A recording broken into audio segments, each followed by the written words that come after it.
40% of Monster Hunter players choosing the longsword is an insane statistic, especially for a game that offers such a diverse amount of weapons and playstyles. So how is it possible that the community has become so homogenized to one weapon that 2/5 of all players use it?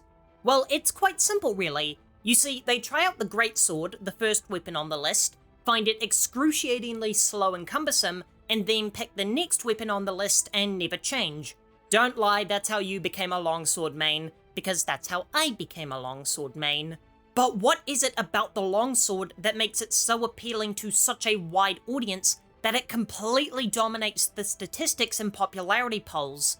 Well, quite frankly, it's because this weapon is the perfect symbiosis of every element that makes a Monster Hunter weapon so powerful. It doesn't inhibit your movement whatsoever, allowing you to quickly react to attacks by dodging out of harm's way mid-attack, meaning the sluggish evasiveness of the lance weapon becomes a non-issue. It boasts an impressive range that means you don't have to get dangerously close to a monster, meaning you don't need to play the risk-reward game that comes with the dual blades. And when it's fully charged, it unleashes ferociously powerful slashes at an insane frequency, nullifying the slow strikes of the greatsword. Quite simply, there's nothing the longsword can't do. Sure, there are other weapons that surpass it in all these categories, but there's nothing that's as versatile as the longsword whilst having no inherent downsides. What's more, Monster Hunter is an infamously complex game, with so many systems that easily overwhelm newer players. This makes certain weapons inherently unappealing to said players. For example, the hunting horn is useless if you don't learn its specific combos.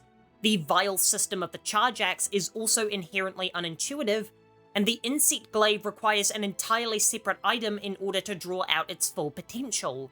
In comparison, the longsword's spirit gauge, which translates to hit monster, do the special move, and do more damage, is an insanely appealing and simple mechanic to grasp, making the longsword the perfect beginner weapon. But is this a bad thing? Is it really a problem that one weapon type dominates the player base? In most cases, the answer is yes, but Monster Hunter is a unique case. See, you're only going to feel the need to switch weapons once you're bored of the longsword, which normally happens around the time you've completed the campaign and are getting into online and endgame hunts. If you think the time to buckle down and learn how to use the lance is against Fatalis, kindly leave the hunt so you don't throw the game for your team members. Monster Hunter's difficulty and online nature disincentivizes switching weapons, because failure comes at the cost of your innocent team members, and if you have empathy, you won't throw the game in order to learn a new weapon, meaning instead of passively learning a new playstyle, you have to make the conscious choice to take on lower level or single player hunts until you're comfortable, and no one likes to grind for grinding's sake.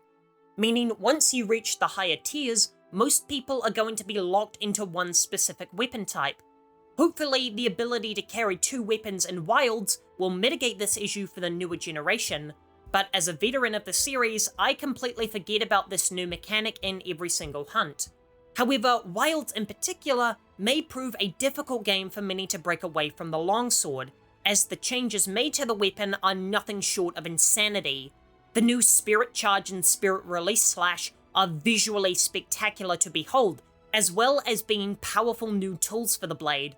What they've essentially done is mix the rhythm and tempo of Ghost of Tsushima's combat with the unmatched visual prowess of Devil May Cry in order to create a playstyle that feels immaculate to control whilst offering jaw-dropping moments of skill.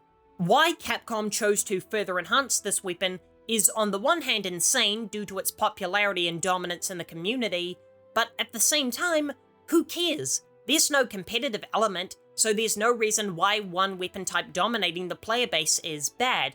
And unless you're playing the hunting horn, other players' weapons have no effect on you, so the best weapons are the ones that can put out high damage consistently. All that really matters is that you're hunting with a weapon you're comfortable with, so you don't drag the team down by carting 3 times in a row.